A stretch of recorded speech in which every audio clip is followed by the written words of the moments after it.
All right, so we're recording now. People, as you come in, please mute your microphones. That's not to say that I want your microphones to be on mute the whole time. If you have questions, there's not really an easy way to raise your hand like there would be in an actual classroom. So my suggestion is just unmute your microphone and ask if you have a question, and just try and choose an opportune time to ask a question. Basically, just interrupt. But try and choose good spots to interrupt. There'll be a couple times where I might ask if we have questions. Let's see. So the plan for today is we're going to go over the study guide for test 1. And then we'll also do the master and his emissary quiz. And I'll make the master and his emissary quiz due tomorrow. So today is what? Wednesday. I'll make it due tomorrow night at 11:59 on Blackboard. So those are the main two things we're going to do. A couple things about the test before we get into the study guide. You will please mute your microphone, whoever that was. Yeah. We will be taking the test Friday on Blackboard, and you can turn on that. There's on Blackboard. It says I added a link on the left side. It says like tests or exams. I don't remember what. It either says tests or exams, and test 1 is in that little link. You click on the link, and that's where the test is. On Friday, you'll be able to turn on. You'll be able to take the test starting at 8 a.m. and the test goes away at 11:59. So sometime on Friday, you're going to need to log into Blackboard and take the test. I guess I'll allow you to have the full 75 minutes to take the test, although I don't think it's going to take the full 75 minutes to take the test. It is on Blackboard. Another thing is if you have accommodations for this class, I just sent out an email about this, but there are a couple students that have accommodations. Some of them already emailed me, but if you have already emailed me, email me again right now, because I'd like them to be at the top of my email right now so I don't have to search through the past. If you have accommodations for the test, please email me now your name and your accommodations, and in the subject line of the email you send me, include the word accommodations to help me find it easily. And I should be able, for instance, people that have extra time in the test, I should be able to do that via Blackboard. It should not be too big of a problem. So before we get into reviewing for the test, does anyone have any general questions about things, the course, and how things are going to be different? Okay, no one's saying anything, but if you do have a question, just feel free to unmute your microphone and ask. So the way we're going to do the study, talk about the test first. I think the best way of going about this is for you guys to ask questions about the study guide. So you should probably have the study guide out right now with you on your computer somewhere. And anything about the study guide that you're a little worried about, those are things that we should talk about today. Otherwise, what I'll do is I'll go through and randomly select stuff that I think is important for you guys to know. But I'm not going to go through every single thing on the study guide, but I'll go through a few random things. But I think a much more productive way is for you guys to ask questions rather than me trying to guess the things that you're wanting help on. So I'll get things started off though. Let's see the study guide. I guess I can show you the study guide, so I'll share it.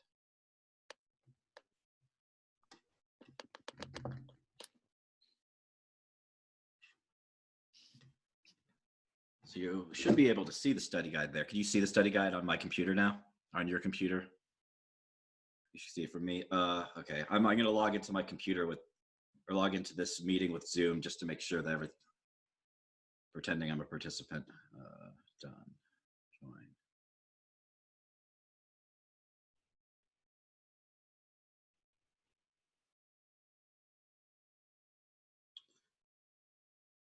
Okay, good. So yeah, I can't see the study guide there.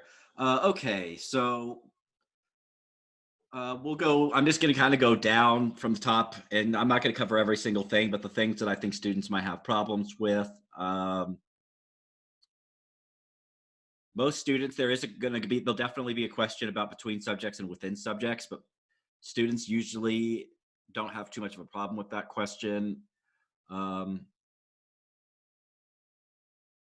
I'll tell you what I'm planning on doing for that question is showing you a data set.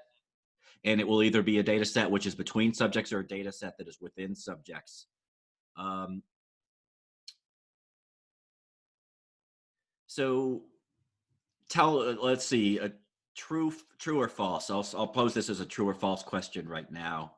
If I have a data set where I have a participant and I see that that participant is in all of the conditions of a factor, that factor is between subjects. If I see a data set and each participant is in all of the conditions, that is a between subjects factor. True or false? Can someone just speak up whether that's what they think? False. It is false. It is a within subjects factor. And the way we know that is within subjects factors are the one where a participant is in all of the conditions. So there'll be a question along those lines. I'm having to transpose the test from the written version onto Blackboard.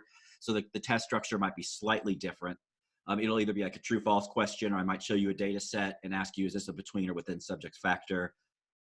But if you understood the question that I just gave you and you got it right, then you'll be fine on the test. What is the difference between one-way design and a factorial design? Anyone know this one? I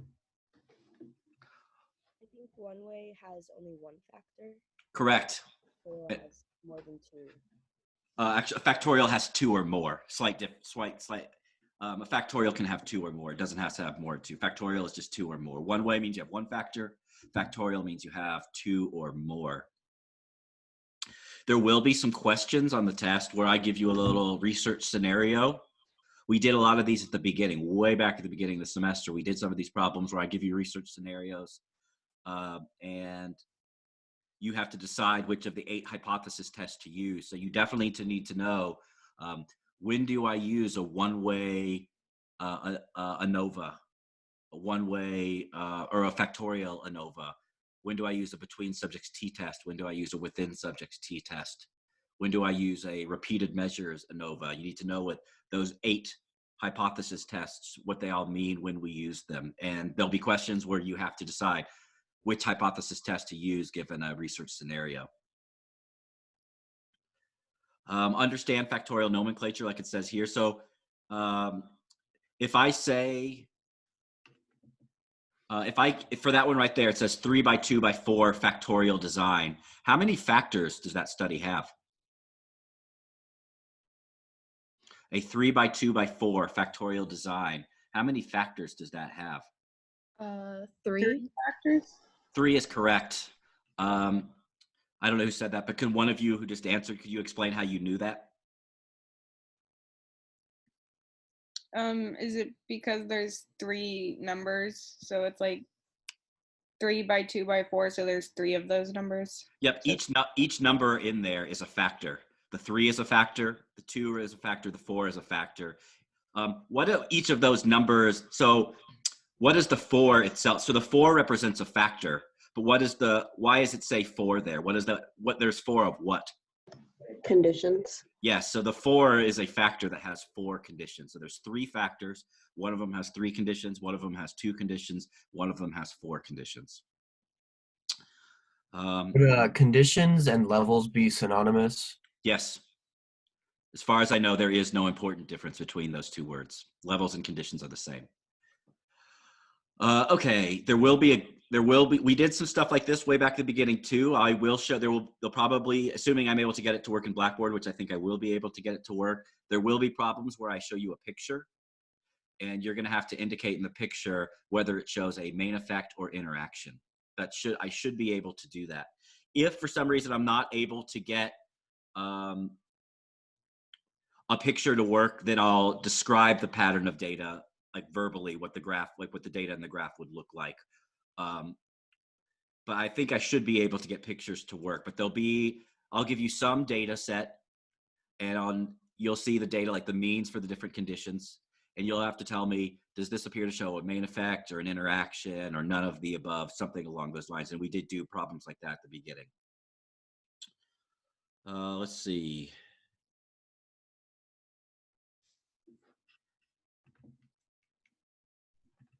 I'm looking at chapter 1, which of these? Yes. Can someone tell me the difference between structural and functional neuroimaging methods?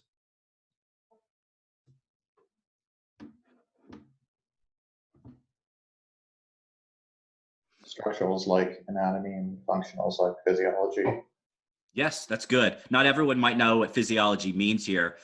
Structural is definitely an anatomical. It's like a picture of the brain. I think of it as just, it's anatomical only, whereas functional is physiological. That's a good word. Functional imaging is brain activity while you're performing some task. In functional neuroimaging studies, you're always having at least 2 different tasks that the participants are performing, and you're looking at brain activity differences during the 2 tasks. So structural imaging, there's no task. You're just, what does the brain look like? It's basically like a picture of the brain. Functional, you're having people perform tasks and you're looking at brain activity. So yeah, structural and anatomical. Functional is physiological. That's good. There'll definitely be a question about the Shepherd rotation study. You need to know the factor for that, the dependent variable, know the results. Trying to think here. Yeah, okay, so I'm going to the bottom of chapter 1 now. I believe I'll be able to do this as well as looking on. I believe I will be able to have labeling questions where I'll be able to show you a brain, point to different parts of the brain, and be like, what part is labeled here? And I believe I have listed, yeah, I have all of the things that you would possibly be tested on anatomically there. I want to draw your attention to the fact that some of these regions are going to include motor cortex, somatosensory cortex, and the central sulcus. So I'll say it again, motor cortex, somatosensory cortex, and central sulcus. Which one of those is located most anterior? Which one is most towards the front of the brain, most anterior to the brain? The motor cortex, the somatosensory cortex, or the central sulcus? The somatosensory cortex.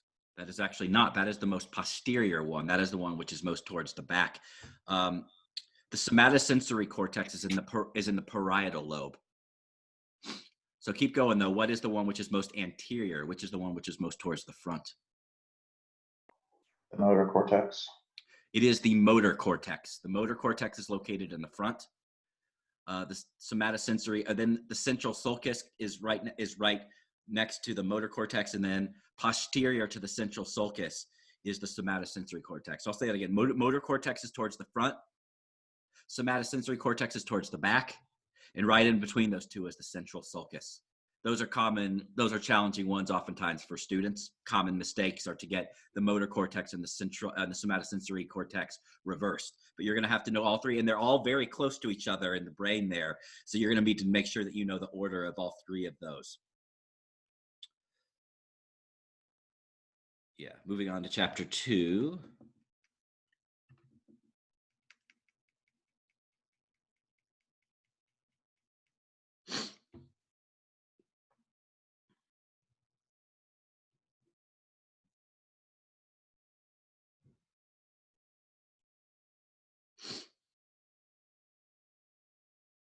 Okay, so there's some hard questions here. I'm not going to go over all of them. The different types of glutamate receptors, AMPA and NMDA, those are 2 types of glutamate receptors. One of them has a really quick response, and one of them has a relatively slower response. Do you guys remember which of the one has a very quick response, where almost as soon as it's the glutamate hits one of these types of receptors, it immediately influences the voltage inside the neuron? Does anyone remember which one of those types of receptors has a very quick influence on the voltage inside the neuron? The AMPA receptor. So I say that last person who was saying it, say it again. AMPA receptor. Yes, AMPA receptor is correct. The AMPA has a quick change. The NMDA receptor has a relatively slower change. And so you need to know which one is quick, which one is slow. You need to know how these 2 receptors differ in their functions. The AMPA receptor influences the voltage of the postsynaptic neuron, whereas the NMDA receptor can influence the creation of AMPA receptors. The NMDA has a slower, NMDA receptors through genetic modulations influence the production of AMPA receptors, which is a slower process. Let's see. Okay, so it says here, chapter 3, know the various functional imaging methods and their strengths and weaknesses. I'm not going to go over all the strengths and weaknesses right here, but for instance, EEG. What is the biggest weakness of the EEG method? Spatial information. Yes, spatial resolution is correct. I heard a couple of people say that. Spatial resolution is the biggest weakness. It has poor spatial resolution, EEG does. What is the biggest weakness of fMRI? It's slow, like a seconds. It's like seconds compared to like milliseconds. That's right.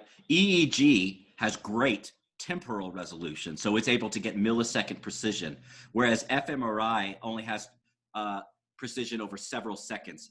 fMRI has relatively poor temporal precision compared to EEG. You will need to know what Fourier analysis is, how you're breaking down the EEG waveform into different sinusoidal components. For instance, tell me this, is gamma a high frequency or low frequency component? Frequency, Sorry, say that again. high frequency. Gamma is a high frequency component. Delta would be an example of a low frequency component. Delta and theta are on the low end. Gamma and beta are on the high end. There's also this stuff, these are really strong findings related to how alpha, which is kind of right in the middle. Alpha is kind of right in the middle frequency band. Changes depending on whether your eyes are open or closed. So true or false, when your eyes are open, alpha amplitude is really big. False. That is false. When your eyes are open, alpha amplitude is actually small. So it's a little bit counterintuitive, but when your eyes are closed, alpha amplitude actually gets bigger.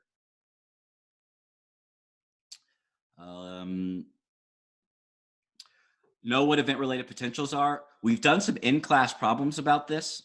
If you guys remember the in-class quizzes about event-related potentials, knowing what the N and the 170 mean. What does that 170 mean?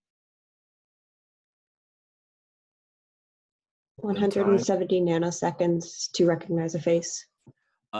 It's not nanoseconds, it's milliseconds. But so yes, 170 is, and it's not necessarily to recognize a face. 170 is just the amount of time it takes for the brain to respond in response to the face.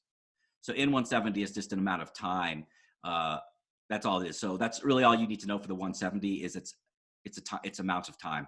It's 170 milliseconds after a face is presented. You see the negativity in the EEG and the event-related potential response.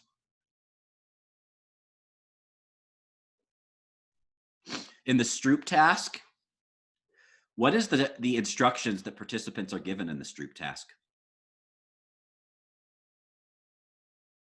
I'll phrase this one a true or false question too. In the Stroop task, the participants are instructed to read the word as quickly as possible. True or false? That is false. What is the task what is the instructions that participants are given in the Stroop task? Do you say the color that the letter represents? I wouldn't say represents. You would say the color of the letters that compose the word. That would probably be a better language. You're saying the color of the letters, but it's not about representing anything. It's literally the colors that the letters are. It's not about representing anything. It's just literally the colors of the letters that compose the word. Moving on here. Oops.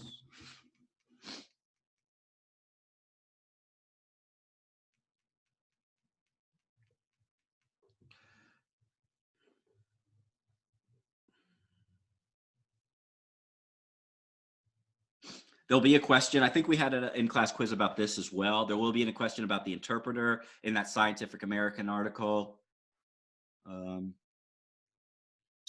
I'll ask you a question about the Sylvian fissure. In the Sylvian fissure, for one thing, the Sylvian fissure, it separates two lobes of the brain primarily. What are the two lobes of the brain that are separated by the Sylvian fissure? One of them, the temporal. Yes, the temporal. the parietal? Yeah, there's actually kind of multiple, definitely the temporal lobe, and I would say in the frontal lobe, but it's also true that it's the temporal lobe and the parietal lobe. So it's the temporal lobe and kind of the frontal and parietal lobe, which are both above it. So that's where the sylvian fissure is. So the sylvian fissure is right on top of the temporal lobe. There's one on each side. And we talked about an anatomical asymmetry where the sylvian fissure actually looks different between the left and right hemispheres. In which hemisphere is the sylvian fissure completely horizontal? Is it completely straight? The left. It is the left hemisphere. The sylvian fissure is completely straight. In the right hemisphere, it tends to have a little vertical notch. It's straight for a while, it's horizontal for a while, and then it will notch up onto the vertical side. So please know that there is an anatomical asymmetry in the sylvian fissure between the left and right hemispheres.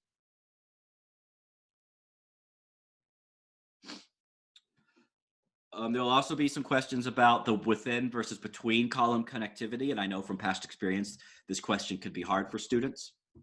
So please do look at, that's in chapter 4, the slides on within versus between column connectivity.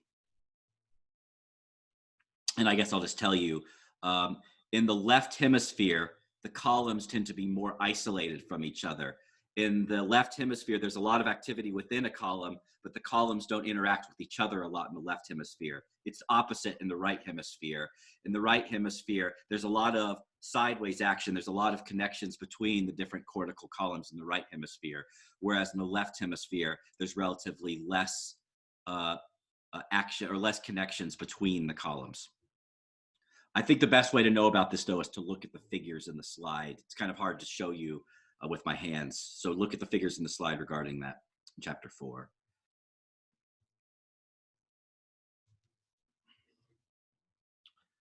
Okay, role of corpus callosum in synchrony. This is still in chapter 4. There's a study where we talked about this. It's from the textbook. We also talked about it in the slides. There was 3 different conditions, and one of the conditions, the animal's corpus callosum was severed, and they were looking at synchrony between regions of the left and right hemisphere. So make sure you understand that study as well. That's in chapter 4 slides.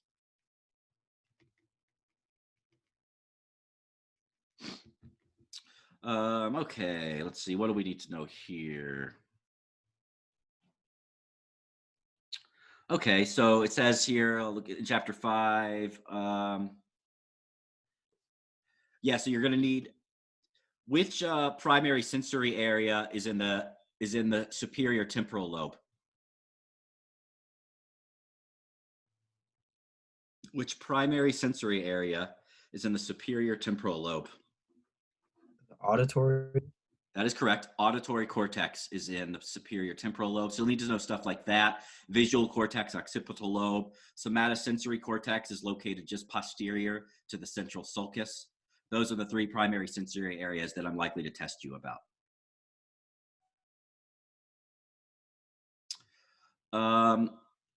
If there's a wave of visual light and it has very high frequency, which means it has short wavelength, by the way. A high frequency wave, is that more likely to be perceived as blue or red? Blue. Blue is correct. High frequency is on the blue, the purple side of the spectrum. So that's very fast waves are more likely to be perceived as blue, and relatively slower waves are more likely to be perceived as red.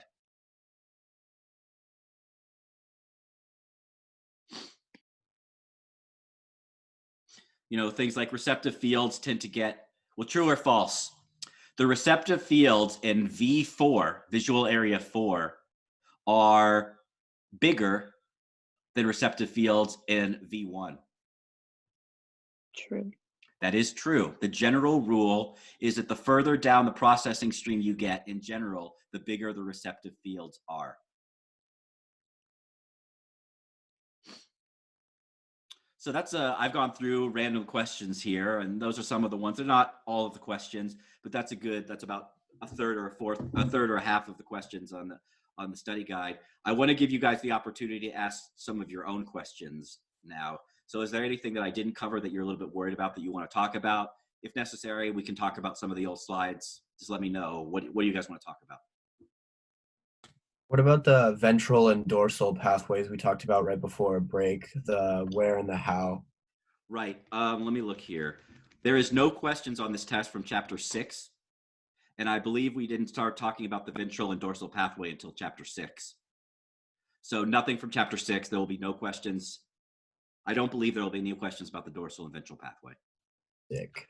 There'll definitely be nothing about when I'm making the test questions, I'll be looking at the study guide. So there'll be nothing on the test, which is not on the study guide. What else you guys want to talk about? Could you possibly differentiate the low-level processing versus the high-level processing? Yeah, sure. So this is basically like low level basically means the same thing as sensation or bottom up processing. Whereas higher level processing basically means the same thing as perception or top down processing. My favorite example, and one that I will consider asking a question about, comes from, I think this is chapter 5. Let's see if I can find it here.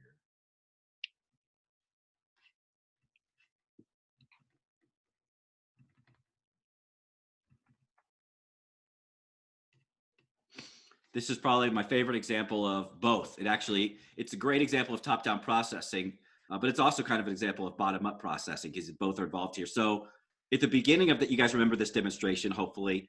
At the beginning of this demonstration, we agreed that this thing that's in between the black boxes is ambiguous. Ambiguous meaning that it has two interpretations. What are the two interpretations of that thing?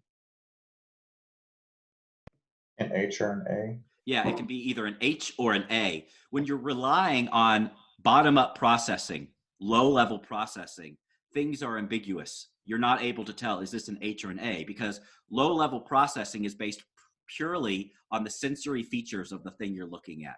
And this thing has sensory features of both an H or an A. So your brain can't tell based right here, is this an H or an A?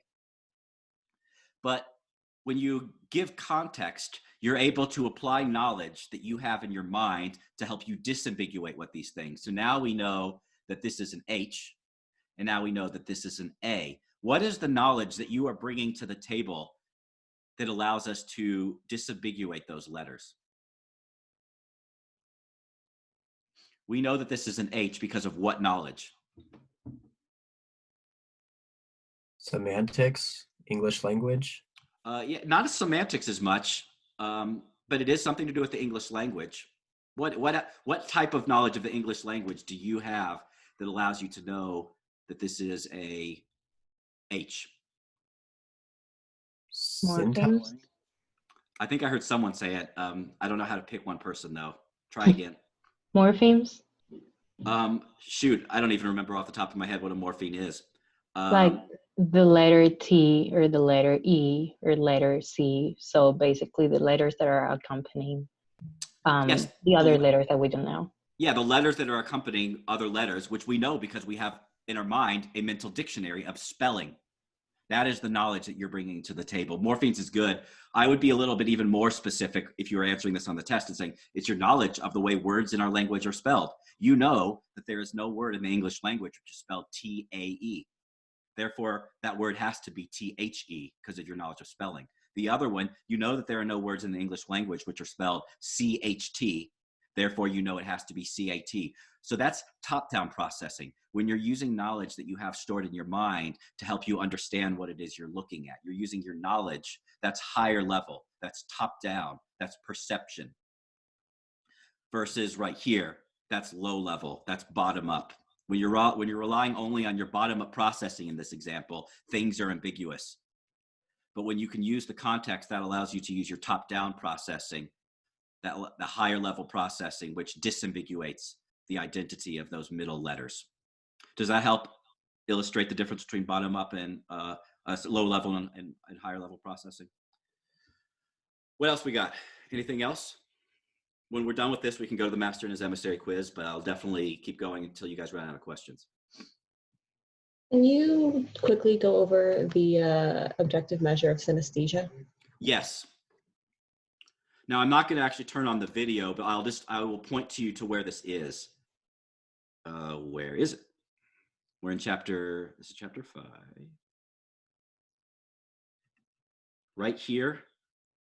So if the slides are on Blackboard, and if you go to right here, this link takes you to the video, and the video contains an objective measure of synesthesia, and they talk about it.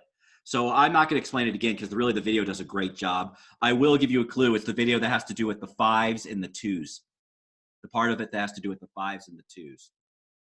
And I want you to understand how that task works. And really important is understanding how people with synesthesia compared to people without synesthesia perform differently on that task. So hopefully that's, hopefully when you look at that video, it helps you understand. If you guys watch that video and you still don't understand, then ask me again, send an email and we can make a office hours appointment, or I can try and answer it over email. What else you got? How important? Oh, Go ahead, Angelica, go ahead. Okay, can you go over how to identify main effects versus interactions? Yes, I can. That was way back.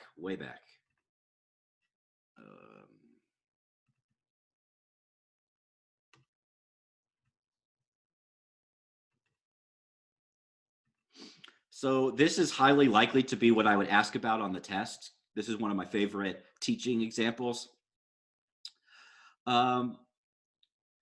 So this is, well, first off, you guys can see that graph there. What are the factors that are shown on that graph? Well, first off, how many factors are shown on this graph? 2. It is 2. There are 2 factors there. And can you guys tell me what are the names of, well, I'll tell you the names. It's cups of coffee is one factor, and it has 2 levels, 0 and 2. And the other factor is diagnosis, which also has 2 levels, schizophrenia and no schizophrenia. So when you have a given experimental, can you mute your microphone, whoever's is on still? When you have a given experiment like this, a given study, there are as many main effects which are analyzed as there are factors, which means that for this graph right here, potentially there is a main effect of diagnosis, which could either be significant or not. And there's also a main effect of cups of coffee, which could be either significant or not. So for the main effect of diagnosis, what we are comparing is the mean short-term memory score of people with schizophrenia compared to the mean short-term memory score of people with no schizophrenia. And we're ignoring the amount of coffee that people drank. So for the main effect of diagnosis, we just take all of the people with schizophrenia and we create a mean of them, and we compare it to the mean short-term memory score of the people without schizophrenia. And we don't care how much coffee they drink. So I think we did a practice this. What is, looking at this graph and assuming that all of the different conditions have an equal sample size, what was the mean score of people with schizophrenia?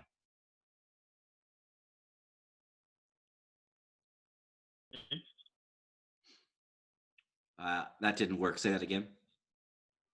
6. It is 6. The mean of the people with schizophrenia was 6. And that microphone of that student wasn't working quite as well. So I'm just going to go ahead and explain how you got that. We don't care how much coffee people drank. So we collapsed between the amount of coffee. We don't care about that. And so we just say, well, here are the people with schizophrenia right here. Half of the people with schizophrenia had a short-term memory score of 8. The other half of the people with schizophrenia had a short-term memory score of 4. 8 plus 4 is 12. 12 divided by 2 equals 6. So the mean for this condition, the schizophrenia condition, is 6. Once again, we're still investigating the main effect of diagnosis. What is the mean for the people in the no schizophrenia condition? Maybe someone else? Also 6. It is also 6. The mean of the no schizophrenia condition is 6. And so the mean of both of these conditions is 6. So does that mean we have a significant main effect of diagnosis? No. There is no main effect of diagnosis because the means are clearly not different. 6 is not different than 6, so there is no main effect of diagnosis. We could do the exact same thing for cups of coffee. So for cups of coffee, we are looking to see, does people's short-term memory performance differ depending on whether you drank 0 cups of coffee or 2 cups of coffee. But for the main effect of cups of coffee, we don't care whether people have schizophrenia or not. And so what we would do is these people drank 0 cups of coffee. These people over here, they also drank 0 cups of coffee. So we combine them together. Once again, 8, this number 8 plus this number 4 right here equals 12 divided by 2 equals 6. So on average, the people that drank 0 cups of coffee, their short-term memory score was 6. The people that drank 2 cups of coffee, 4 plus 8, once again, 4 plus 8, add those two together, 12 divided by 2 is 6. So people that drank 0 cups of coffee, their mean short-term memory was 6. The people that drank 2 cups of coffee, their mean short-term memory score was 6. So there's not a main effect of cups of coffee. However, there is a two-way interaction here. There is the interaction here. So can someone explain, why is there an interaction? Looking at these graphs, why is there an interaction? What is it about this graph that indicates that there's an interaction? Anyone know? Is it because cups of coffee interacts differently with the like schizophrenia versus no schizophrenia? Yes. So like 0 cups of coffee, which made them have a higher or short-term memory score versus versus no schizophrenia, they didn't have as high of one. Yes, you're on the right direction. There's a simpler way of saying it, and I want to say the simpler way of saying it because I think mentally it will be easier for you to hear the simpler way. Though what you just said was on the right track. The way to look at it is to always just look at each cluster of bars. Here's one cluster right here. Here's the other cluster of bars right here. And you look at the overall pattern of each cluster of bars. And you have an interaction if the pattern of each cluster of bars is different. So I would describe this pattern as a down pattern, whereas this pattern I was described as an up pattern. One pattern is going down, the other pattern is going up. That's why we know we have an interaction. So this is likely to be the exact graph I would show in the test. This graph shows a two-way it shows the interaction because the pattern, one cluster is going down, the other cluster is going up. So it shows the interaction. But if you look at the main effect of diagnosis and the main effect of cups of coffee, there are no difference among the means for those that are compared. I also want to draw your attention to this. Let's go ahead and do this. Here's another, this is a 3x2 example. And in class, I had you guys calculate the means that were compared for the main effect of diagnosis. Could you guys go ahead and do that? What are the two means that were compared for the main effect of diagnosis? Anyone remember this? Is it 4 and 7? Yes, it was 4 and 7. The way you got that is you add up these three numbers right here. These are the people with schizophrenia, and then you divide by 3. 12 divided by 3 equals 4. And so that would be what the number that goes right here is a 4. And then over here, this is the people with no schizophrenia. The way you do that is you add up these three numbers. 5 plus 7 is 12. 12 plus 9 is 21. 21 divided by 3 equals 7. So that's more practice with differentiating. So it also might be helpful for you to understand how these numbers were derived. These are the numbers, the means that are compared for the main effect of cups of coffee. I'm not going to go over that again now because I've gone over a lot of examples now, but that's also important to know. What else do you guys want to know? How important is knowing the location of the primary olfactory and the primary gusty cortexes? I will not ask about smell or taste cortex because their locations are kind of ambiguous. I mean, technically they're between the temporal and frontal lobe, but it's very hard to ask questions where you have to pull apart the brain to pull apart the temporal lobe to see it. So I won't ask about olfactory or smell cortex. And then what are questions about like resting and action potentials going to look like? Well, okay, so let's go to chapter 2.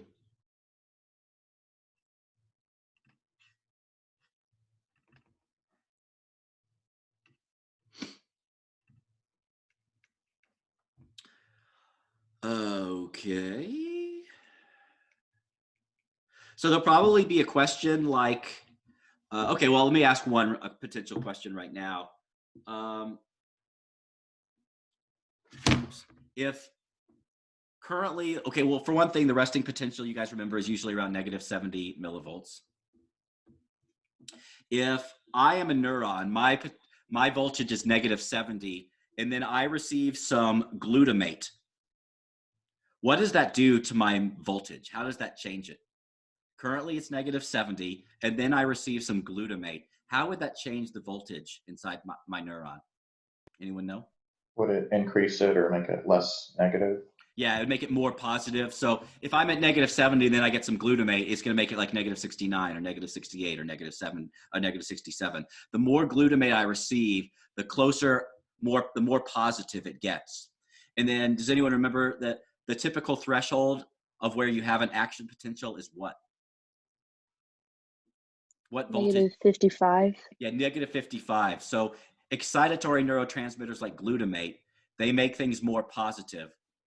And once the voltage gets to negative 55, that's where the action potential occurs. So that's definitely one thing I could ask you about.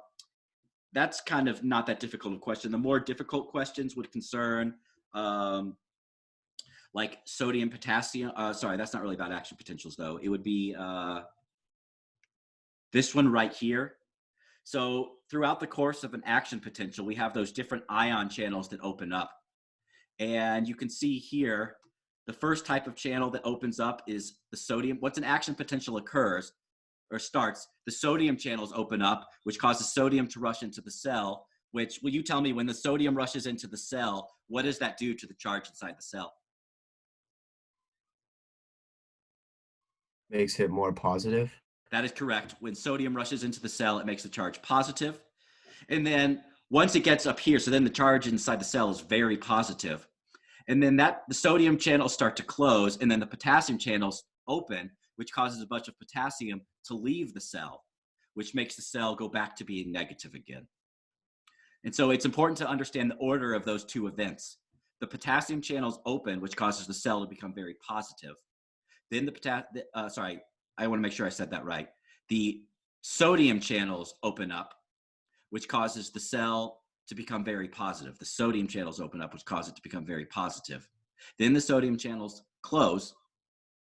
And then as the sodium channels close, the potassium channels open up, which causes the cell to become more negative again. So the sodium channels open first, and then the potassium channels open later.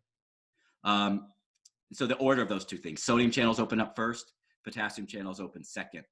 And what is the name of the molecular mechanism which that goes against the laws of physics to some extent to maintain a negative voltage for the resting potential? What is the name of the molecular mechanism which kind of goes against equilibrium physics to maintain a gradient of negative 70 for the resting potential? What is the name of the molecular mechanism that does that? So isn't it a Ligand-gated gate or ion channel? It is not the ion channels that do that. The ion channels are part of the process, but they are not the primary molecular mechanism by which the resting potential maintains negative 70 millivolts. I'll give you a clue. Well, it sounds like someone else was about to answer. Is it the sodium-potassium pump? That is correct. It is the sodium-potassium pump. The thing which is special about the sodium-potassium pump, which is it uses ATP, which is another word for energy. The way it's able to overcome the physics, physics say that the gradient should be zero. There should be no gradient, that there should be no voltage difference between the inside and the outside of the cell due to physics. But the laws of physics are kind of overcome by the fact that the sodium-potassium pump uses ATP. It uses energy to actually move sodium and potassium inside and outside the cell. And a good picture of that, by the way, sodium-potassium pump is right here. It uses ATP to push the sodium outside the cell and bring in potassium inside the cell. And that causes, the net result of this is the inside of the cell becomes more negative. Energy, ATP, is used to keep the inside of the cell negative, despite the fact that physics wants to be at equilibrium where there's no difference in charge, zero voltage. What else we got? Anything else? Are there going to be any questions over the master and No, his emissary no, on the exam? No? Okay. nothing directly. There's some, I mean, the master and his emissary covers hemispheric symmetry, and chapter 4 is hemispheric symmetry, in which there's going to be some questions. But there'll be nothing. The only time you'll ever talk about the master and his emissary will be in your final paper. What else do we want to know? Anything else?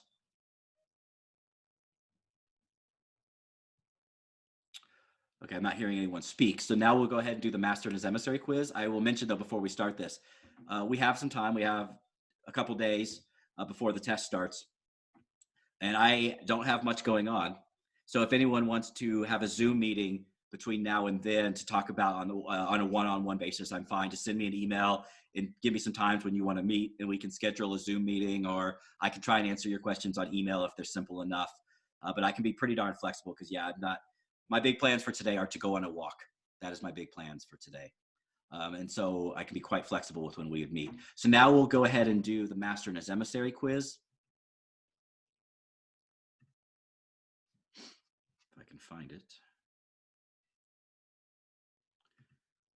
I believe today we're doing pages 94 through 175. Here are the questions right here. My suggestion for you guys is to contact the people you've been working with and have Zoom meetings yourself. In order to do this, you can sign in through KU. You have access, you have a free account for KU, but also you can also just download zoom.us and you can get a free Zoom account. And then once you get that, you get your own meeting number. I gave you my meeting number that I got through KU, but you can get your own account either through KU or just go directly to zoom.us. And then you can share the meeting number with the people that you want to work with. And then you can have meetings like I'm having with you right now, but you can have that with each other. And that's how I suggest you guys, if you want to work on the master and his emissary questions together, that's how I suggest you do it. You could also do Skype if you're just in a group of 2, or you could talk to each other on the phone. Be creative with how you talk. I suggest Zoom though, because it's a really good technology that allows you to talk with a lot of people at the same time. I'll stick around my computer. If you have questions, you can come back to this meeting and ask me, or you can send me emails. I'll be here basically for the rest of class, and I'll be responding to emails for the next, until they're due. The master and his emissary questions will be due tomorrow at 11:59 p.m. So does anyone have any questions about my expectations regarding how you're going to answer? Oh, by the way, if you want to, as usual, the master and his emissary questions, if you want, you can turn these in by yourself. But if you do turn them in groups, just put everyone's name in your group on them together. And then one of you will submit it on Blackboard. I'll have to put in the turn in icon here in a second. Any questions or comments then about this? Okay, so get to it. I'll stick around here. I'm going to stop recording now. You might want to take a picture, by the way, of the questions, because you'll probably have to end this meeting if you're going to have another meeting with other people. So you might want to take a picture of the screen right now.